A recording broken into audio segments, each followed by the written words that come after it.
I watched my son convulse on the gurney, his small body jerking violently as the paramedics fought to stabilise him. Rain poured down in sheets, mixing with my tears as I screamed his name. Mason, my baby, my 9-year-old boy who just hours ago had been laughing at his uncle's jokes at the charity gala.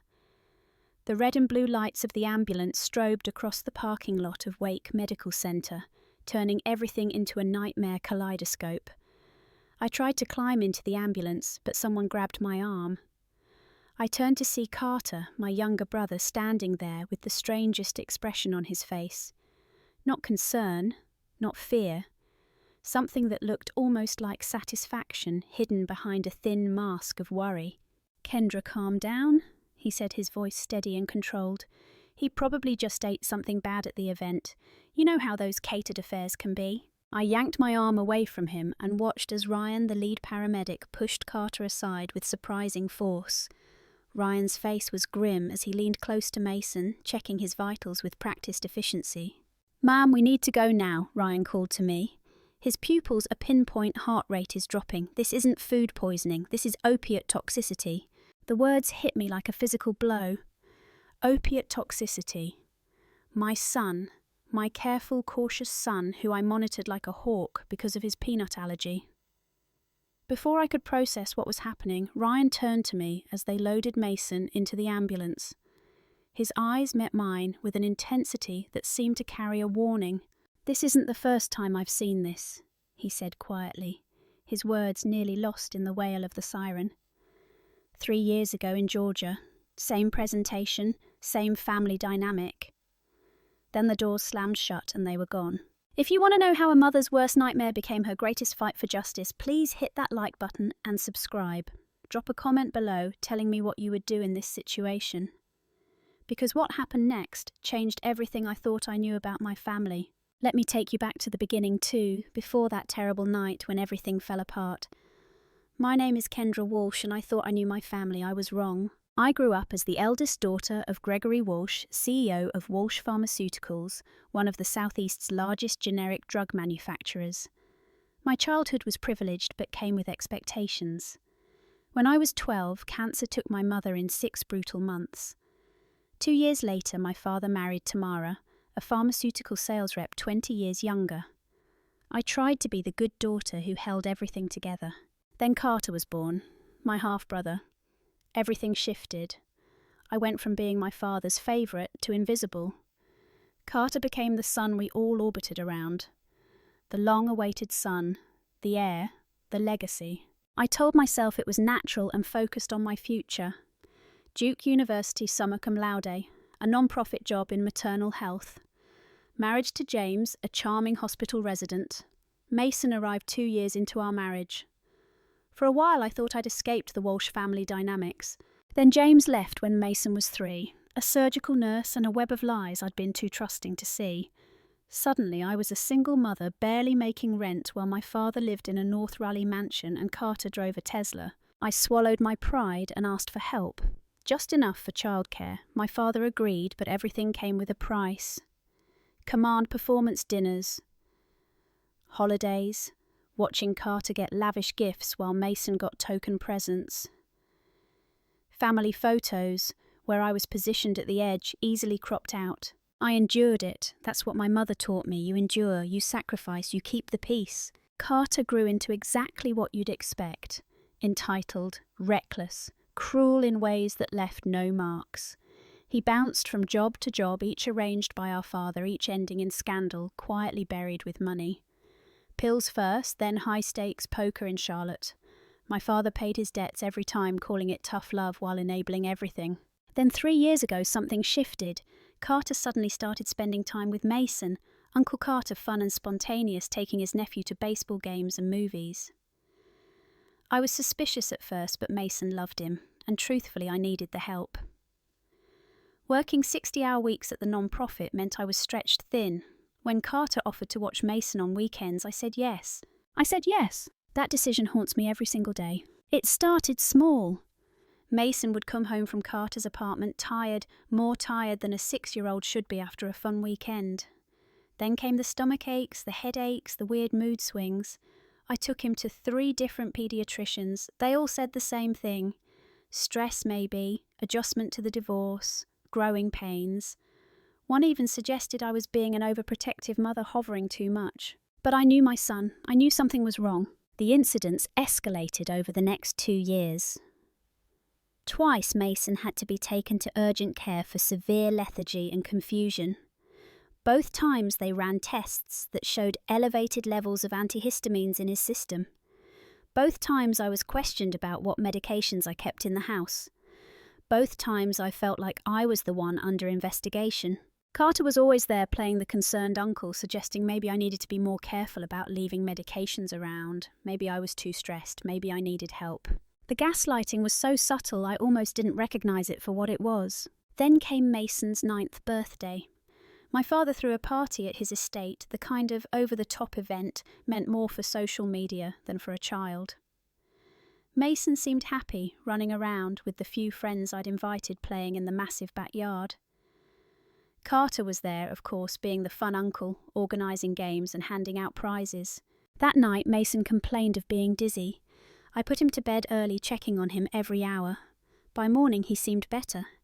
We went about our normal routine, me rushing to get ready for work, while Mason ate his cereal and watched cartoons. 3 weeks later I got a call that changed everything. It was from an attorney's office. Not my attorney, my father's attorney.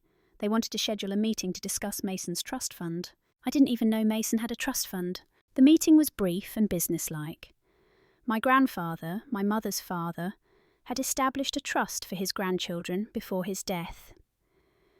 The money had been managed by my father as trustee. $4.2 million set aside for Mason's future. It would transfer to Mason's control when he turned 25 or earlier if he was declared legally incompetent due to mental or physical disability. I read that clause 3 times, my hand shaking. "Why are you telling me this now?" I asked the attorney. He exchanged a glance with my father, who sat across the mahogany conference table, looking supremely unbothered. "It's important that you understand the provisions," the attorney said carefully, "particularly given Mason's recent health concerns. If Mason were to be declared incompetent before age 10, the trust provisions stipulate that the funds would be redistributed to other family members.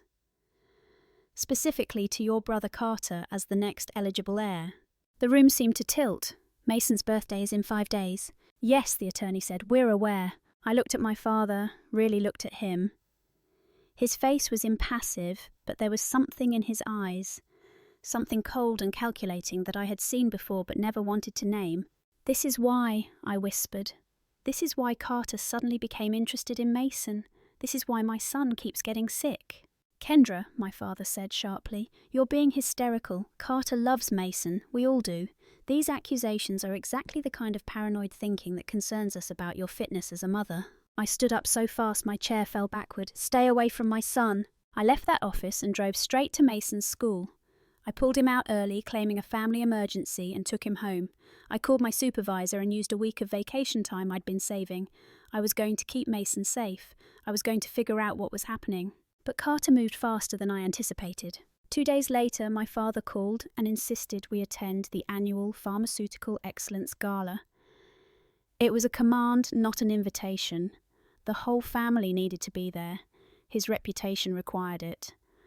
I tried to refuse, but he made it clear that my continued employment at the non-profit, which received significant funding from Walsh Pharmaceuticals, depended on my cooperation. I should have said no anyway. I should have run. Instead, I put on a navy cocktail dress, did my makeup to hide the dark circles under my eyes, and drove Mason to my father's estate where we would all ride together to the event. It was held at the Raleigh Convention Centre, a glittering affair with hundreds of attendees from across the pharmaceutical industry. Mason stayed close to me, unusually quiet, while Carter worked the room with practiced charm. Dinner was served at 7, chicken or salmon, the typical gala fare. Mason picked at his food, complaining that his stomach hurt. I felt a spike of alarm and told him we could leave early, but Carter overheard and swooped in with his easy smile. "Hey, buddy, you feeling okay?" He put a hand on Mason's shoulder. "Maybe you just need some fresh air. How about we go check out the dessert table? They have those mini cheesecakes you love." I hesitated. Something in my gut screamed at me to say no, but we were in a room full of people. What could happen? And Mason's face lit up at the mention of cheesecake. "Can I, Mum?" "Okay," I said, "but come right back." They were gone for 15 minutes. When they returned, Mason seemed a little brighter, carrying a small plate of desserts. Carter gave me a thumbs up and disappeared back into the crowd. I watched Mason eat a mini cheesecake, then another. He seemed fine. 20 minutes later he collapsed. Everything after that is fragmented. Flashes of memory punctuated by pure terror.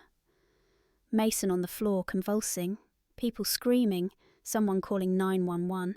Carter appearing out of nowhere, trying to hold me back, saying it was just a seizure, he'd be fine, don't overreact. And then the ambulance, the rain, Ryan's warning. At the hospital, they pumped Mason's stomach and started him on Narcan, the opioid reversal drug. The doctor on duty, a tired-looking woman in her 50s, came to the waiting room where I sat alone, still in my muddy cocktail dress. "Miss Walsh, we found high levels of diphenhydramine and codeine in your son's system. That's Benadryl and a prescription pain medication. Can you tell me how he might have accessed these drugs?" "I don't know," I said numbly. "I don't keep codeine in the house, I never have." She looked at me with professional skepticism. "Does anyone else have access to your home?" Before I could answer, my father arrived with Tamara and a man in an expensive suit who introduced himself as Robert Chen, the family's attorney. Not the estate attorney from before. A different one, a criminal defense attorney. "Dr. Morrison," Chen said smoothly, "I'm here representing the Walsh family. Before my client answers any more questions, I need to understand the scope of this investigation." "Investigation," I repeated. "What investigation? My son was poisoned." "Kendra?" My father said, his voice heavy with manufactured concern. "You've been under tremendous stress, working those long hours, Mason's health issues, the divorce. No one is blaming you, but we need to be realistic about what might have happened." I stared at him. "What are you saying?" Tamara stepped forward, her face a mask of sympathy. "Honey, we know you love Mason, but sometimes mothers who are overwhelmed, they do things without realizing. There's a syndrome, Munchausen by proxy, where mothers make their children sick to get attention. The doctors in Georgia mentioned it might be a possibility when this happened before." "Georgia?" I felt like I was underwater drowning. "What are you talking about?" "The incidents 3 years ago," Chen said. "When Mason was 6, he had 2 hospital visits for similar symptoms. The case was investigated by Child Protective Services, but closed due to insufficient evidence. However, the concerns were noted." "I never knew about any investigation." "It was handled quietly," my father said. "We didn't want to upset you, but the pattern is concerning Kendra, you have to admit that." The floor seemed to drop out from under me. This was planned. All of it. They had been building a case against me for years, planting evidence, creating a narrative where I was the unstable mother harming her own child. Dr. Morrison looked between us, her expression hardening. "I'm required by law to report suspected child abuse. Given the history and the current presentation, I'm contacting Child Protective Services. Ms. Walsh, you'll be allowed supervised visitation only until this is sorted out." "No," I whispered. "No, you don't understand. I would never hurt my son." But it didn't matter what I said. 2 hours later, a social worker arrived. Her name was Jennifer Park, and she had kind eyes, but an inflexible demeanour.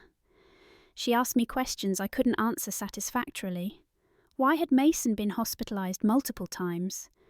Why did I have a history of taking him to different doctors? Why did I work such long hours if I was so concerned about his health? Every answer I gave sounded like an excuse. They moved Mason to a private room and stationed a security guard outside. I could see him through the window, small and pale, and hooked up to monitors, but I couldn't touch him. I couldn't hold him. I pressed my hand against the glass and watched him sleep, and something inside me broke. No, not broke. Crystallized. I called in sick to work and spent the next day in a fog trying to figure out what to do. My father's attorney called and offered to help me navigate the CPS investigation if I agreed to accept counselling and parenting classes. It was a trap disguised as assistance. If I accepted, I was admitting there was a problem. If I refused, I looked uncooperative. I did neither. Instead, I called someone I had met 2 years earlier during a domestic violence training at work. His name was Marcus Reed, and he described himself as a private investigator and information security specialist. Those were polite terms for what he actually did. Marcus was a hacker, but one who worked primarily for abuse survivors and whistleblowers. He operated in grey legal areas, but he was effective. "Tell me everything," Marcus said when we met at a coffee shop in Durham, far from Raleigh's prying eyes.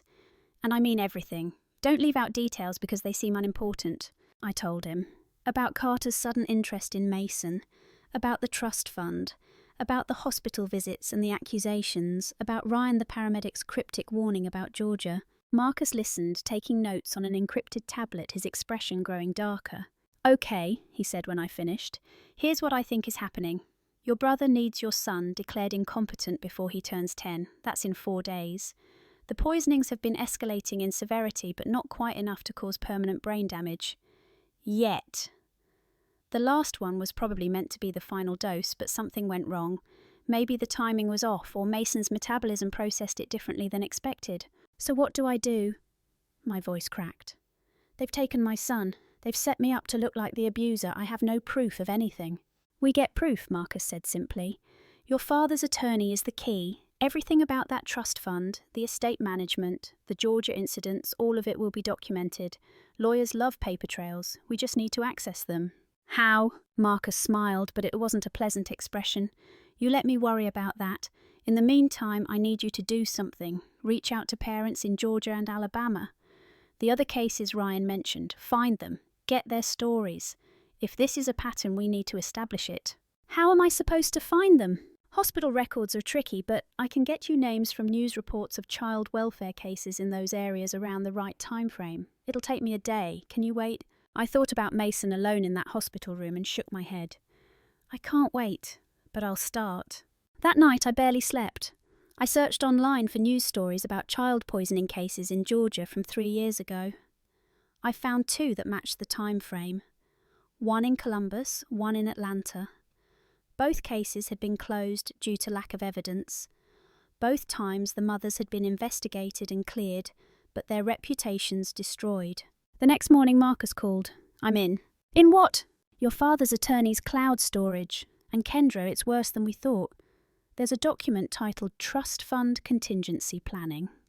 It outlines exactly how to get Mason declared incompetent. Repeated low-level poisoning to cause cumulative neurological damage without a single acute event that would trigger a thorough investigation. Your brother and father have been planning this for 3 years. I felt bile rise in my throat. "Send me everything." "Already did. But here's the problem. This evidence isn't admissible in court. I obtained it illegally. We need something else, something that will hold up legally." "Then what good is it?" "It tells us the truth," Marcus said, "and it tells us what to look for. There are references in these documents to communications with a Dr. Samuel Okafor in Atlanta and a Dr. Lisa Chen in Columbus, both pediatricians. Both treated children with similar symptoms who were later determined to be victims of Munchausen by proxy by their mothers. I think your brother has been studying cases like this, learning how to replicate them. So we contact these doctors." "No, we contact the mothers." It took Marcus 2 more days to track them down. Sarah Patterson in Columbus and Michelle Brooks in Atlanta. Both women had lost custody of their children during the investigations, though charges were never filed. Sarah eventually got her daughter back after 6 months. Michelle was still fighting for her son. I drove to Columbus first. Sarah lived in a small apartment on the outskirts of town, working as a medical transcriptionist from home. She was wary when I called, but agreed to meet when I mentioned Carter's name. "That's him," she said when I showed her a photo on my phone. "He called himself Kyle when I knew him. Said he was a pharmaceutical sales rep. We dated for about 3 months. He was so good with Lily, my daughter. She loved him." "When did she start getting sick?" "About a month after we started dating. Little things at first, then it got worse. 2 ER visits for what they said was antihistamine overdose. CPS got involved. Kyle disappeared right after the second hospitalization.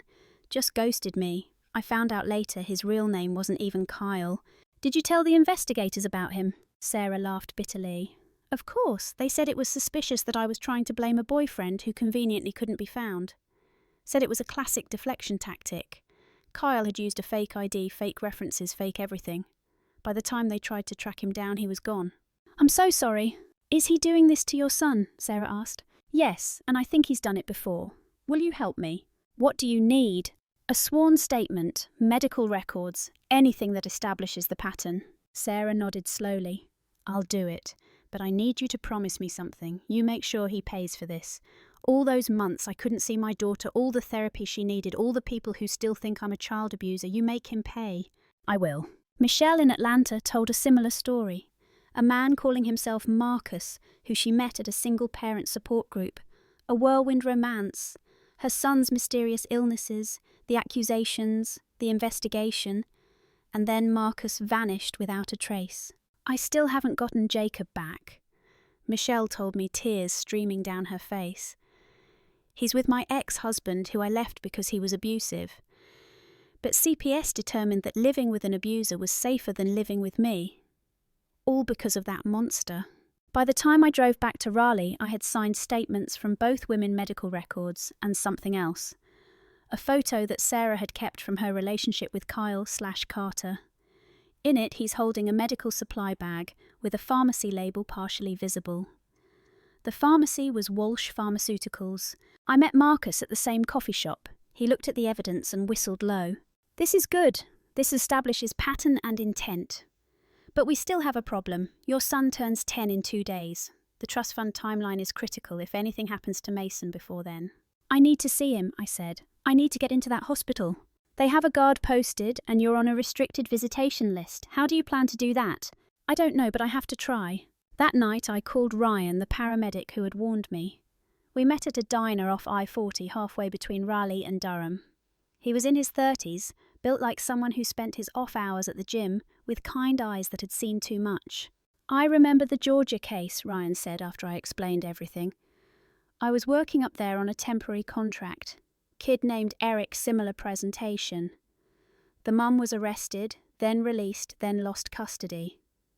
The boyfriend disappeared.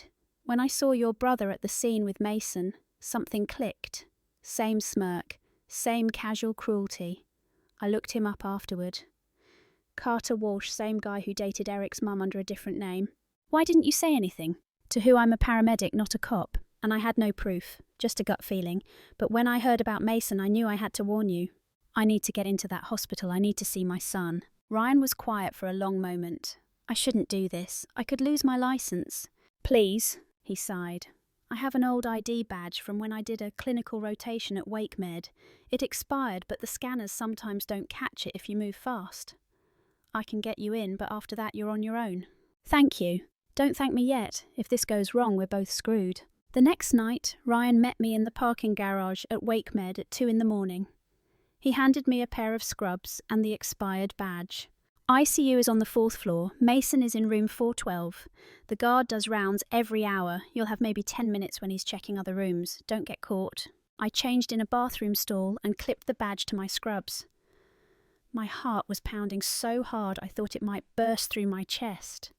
Ryan walked me to the service elevator, the one staff used to avoid the main lobbies. Good luck, he said. The 4th floor was quiet, that eerie hospital silence punctuated by the beeping of monitors and the soft conversations of the overnight nursing staff. I kept my head down, walking with purpose like I belonged there. The guard was down the hall talking to a nurse. I slipped past.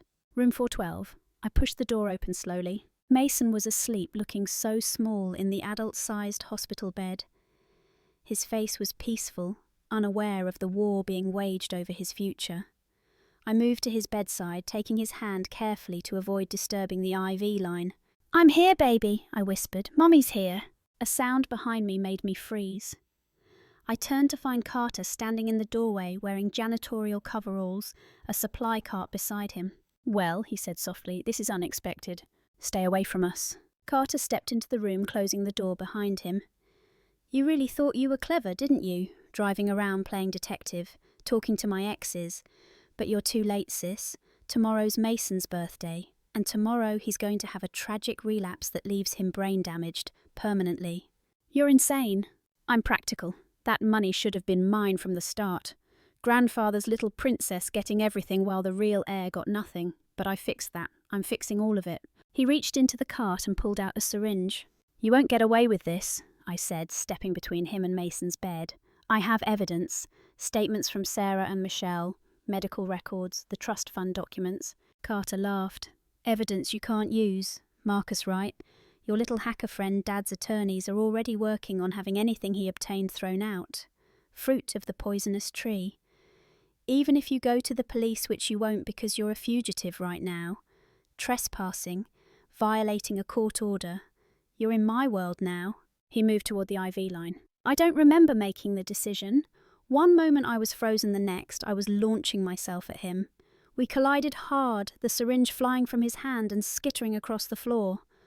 Carter was stronger than me, but I had desperation. I clawed at his face, screaming, "Help, someone help."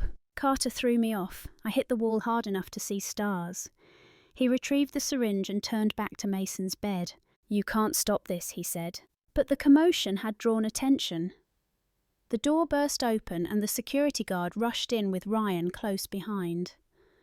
Carter froze the syringe in his hand, standing over Mason's bed while I lay crumpled against the wall. "Mom, step away from the patient," the guard said clearly, thinking I was the threat. "It's him," I screamed. "He's trying to kill Mason. The syringe, look at the syringe." Carter's face transformed, becoming the concerned uncle again. "She attacked me. She broke in here and attacked me. I was trying to protect my nephew." But Ryan had seen the syringe too. "Carter, put that down. Now." "I don't know what you're talking about. I came up here to check on Mason and found her choking him." "You're wearing janitor coveralls with no ID badge," Ryan said. "And that syringe isn't from this hospital's pharmacy. I can see the label from here. Put it down." The guard's hand moved to his radio. Carter's eyes darted between us, calculating. Then he bolted, pushing past the guard and running down the hall. Ryan and the guard chased after him. I crawled to Mason's bedside, sobbing with relief. He was still asleep, unaware of how close he'd come to losing everything. Security caught Carter 3 floors down, trying to exit through a service stairwell. The syringe in his hand contained enough fentanyl to kill 3 adults. When tested, it was laced with a sedative that would have mimicked a stroke. But Carter was released 6 hours later on bail, arranged by my father's legal team. The charges were downgraded to trespassing and possession. The DA cited insufficient evidence of intent to harm. The system was failing us just like Carter knew it would. I was arrested too, charged with violating the custody order and trespassing. Marcus bailed me out using money from a legal defence fund he'd been quietly assembling. When I got out, there was a message on my phone from my father's attorney. They were filing for emergency custody of Mason, citing my break-in as evidence of my mental instability. I had 2 days until the custody hearing. 2 days until Mason's birthday. 2 days until Carter got everything he'd been working toward. Marcus came to my apartment that night with his laptop and a plan. "We can't win in court," he said bluntly. "Your father has the money, the lawyers, the connections. Even with the statements from Sarah and Michelle, it's circumstantial. We need something undeniable, something public. What are you suggesting?" "The Pharmaceutical Excellence Gala is tomorrow night. Your father is receiving a Lifetime Achievement Award. Every major player in the industry will be there. Media coverage, live stream, the works. So we give them a show they'll never forget." Marcus explained his plan. It was insane. It was risky. It could land us both in prison, but it was also the only chance we had. The next day I went through the motions. I met with the court-appointed attorney who was clearly going through the motions himself. I called the hospital and was told Mason was stable, but I still couldn't see him. I picked up the dry cleaning I'd dropped off a week ago, back when my life was merely falling apart instead of completely destroyed. And I went shopping for a dress. The Pharmaceutical Excellence Gala was black tie. I needed to blend in. That evening, I stood outside the Raleigh Convention Centre watching the parade of pharmaceutical executives and their spouses enter the building. Luxury cars lined the circular driveway. Photographers clustered near the red carpet entrance. Inside, I knew my father was preparing to accept his award to bask in the applause of his peers, while his grandson lay in a hospital bed and his son planned murder. I smoothed down the silver evening gown I'd chosen, checked my small clutch one more time, and walked toward the entrance. The security guard at the door checked my invitation, a forgery Marcus had created that morning. He waved me through. The ballroom was spectacular, all crystal chandeliers and white linens and elaborate floral centerpieces. 1,000 people in formal wear, mingled and networked champagne flowing freely. I spotted my father at the head table, Tamara beside him, in a red gown that probably cost more than my monthly rent. Carter sat 2 seats down, looking handsome and composed in his tuxedo, playing the role of dutiful son. I made my way through the crowd, staying near the edges, watching, waiting. The programme began at 7. Dinner was served, awards were presented. My father stood and gave a speech about pharmaceutical innovation and corporate responsibility. The audience applauded. Carter smiled proudly. At 8:15, my father was called to the stage to receive his Lifetime Achievement Award. He walked up the steps to thunderous applause, shaking hands with the MC posing for photos. The massive LED screen behind him displayed a slideshow of his career highlights. That's when I made my move. I walked straight down the centre aisle, my heels clicking on the polished floor. People turned to stare. Security guards started moving toward me, but I reached the stage before they could intercept me. "I'm Gregory Walsh's daughter," I said loudly, "and I have something everyone here needs to see." My father's face went from surprise to furious in an instant. "Kendra, what are you doing? Security, remove her." "No," I said, pulling a flash drive from my clutch.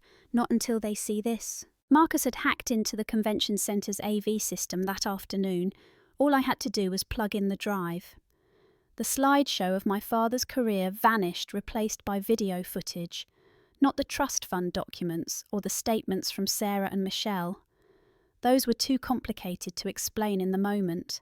Instead, the screen showed live security camera footage from Wake Medical Center. Footage from the previous night. Marcus had hacked the hospital's security system and pulled the recordings. The ballroom watched in growing horror as the video played. Carter entering Mason's room in janitorial coveralls. Me arriving moments later. The confrontation, the syringe, Carter's attempt to inject Mason, the security guard and Ryan arriving, Carter running. But that wasn't all. Marcus had spliced in footage from earlier that evening from cameras positioned outside Mason's room. Footage of Carter in the hallway talking to someone. The audio was poor, but Marcus had enhanced it, added subtitles. The screen showed Carter on his phone, his voice clear. "He's not brain damaged enough yet. The neurologist says he's recovering too well. I need one more dose to push him over the edge. Tomorrow's his birthday, Dad. Tomorrow the money is mine. Our money." The camera angle shifted, showing who Carter was talking to on the phone. The recipient had answered via video call. It was my father sitting in his study, the same room where family dinners were held. "Do what you need to do," my father's voice came from the speakers crystal clear. "Just make sure there's no trail. I'll handle the legal side." "What about Kendra?" "She's already discredited. We'll have her declared unfit. If necessary, we can have her committed. It's all arranged." The ballroom erupted. People were shouting, standing, reaching for their phones. Security had frozen, unsure what to do. The media cameras that had been filming the awards ceremony were now capturing something else entirely, a public execution. I grabbed the microphone from the shocked MC. "My name is Kendra Walsh," I said, my voice steady despite the chaos. "For 3 years, my brother Carter has been systematically poisoning my son to steal his inheritance. $4.2 million. That's what my 9-year-old's life is worth to them. And my father, the man about to receive this award for corporate responsibility, has been helping him." Carter stood from his seat at the head table, his face contorted with rage. He started toward the stage, but the crowd had turned hostile. People blocked his path. Someone called the police. Several executives I recognized from my father's company stood and walked out, their faces tight with fury. On the screen behind me, the video continued. Marcus had compiled everything.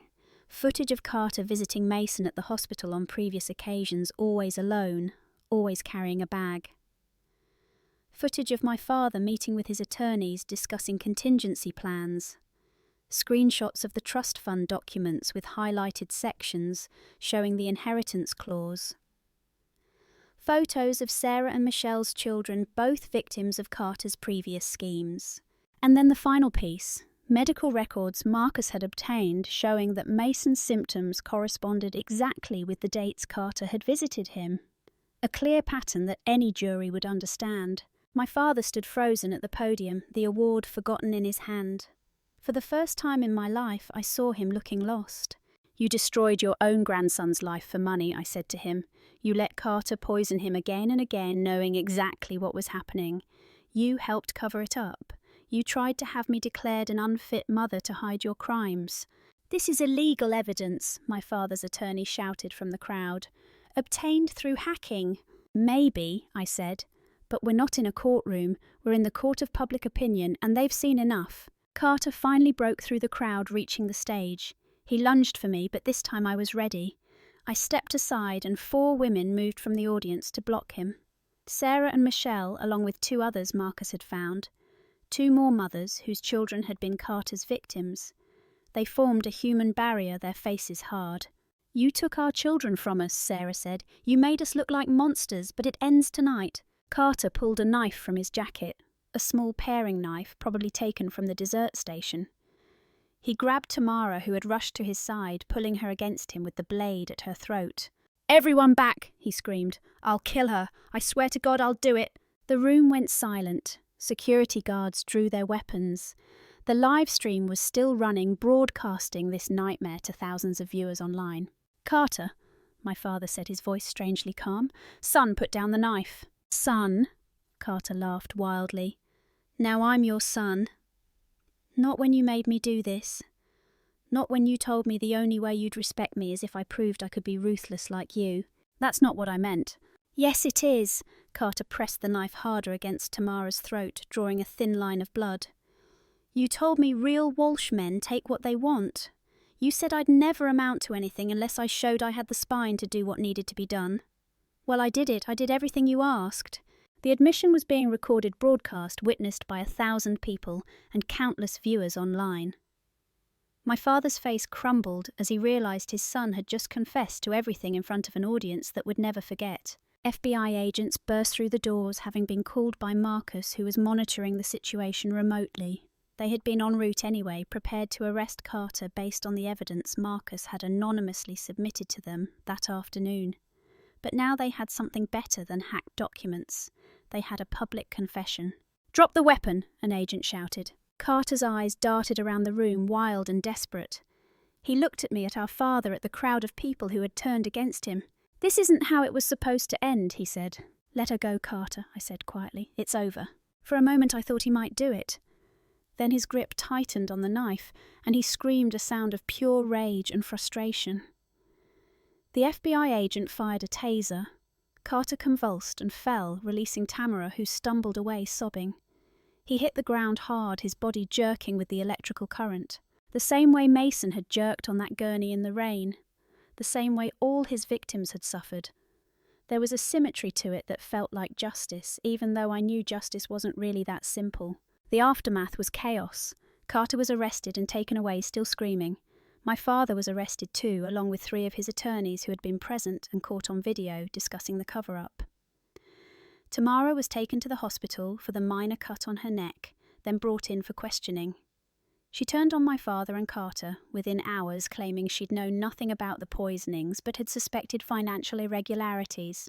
I gave my statement to the FBI agents, then to the police, then to representatives from the pharmaceutical board, then to CPS. By the time the sun rose, I had told my story so many times the words felt hollow. But it didn't matter. The evidence was overwhelming.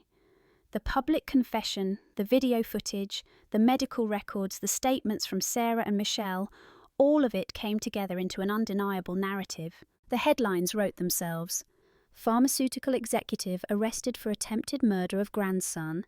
$4 million inheritance scheme exposed.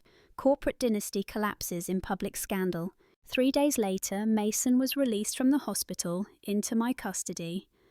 The charges against me were dropped. The emergency custody petition was withdrawn. CPS issued a formal apology for their handling of the case. The trial took 9 months. Carter was convicted on 14 counts, including attempted murder conspiracy to commit murder assault with a deadly weapon and multiple counts of child endangerment for his previous victims. He was sentenced to life in prison without the possibility of parole. My father was convicted on conspiracy charges, obstruction of justice and fraud related to the trust fund management. He received 15 years. Tamara pleaded guilty to lesser charges and received 5 years probation. The trust fund was transferred entirely to Mason's name, with Marcus and me as co-trustees until he turned 25. The court also ordered my father's personal assets seized to provide compensation to Carter's other victims. Sarah and Michelle each received settlements that helped them rebuild their lives.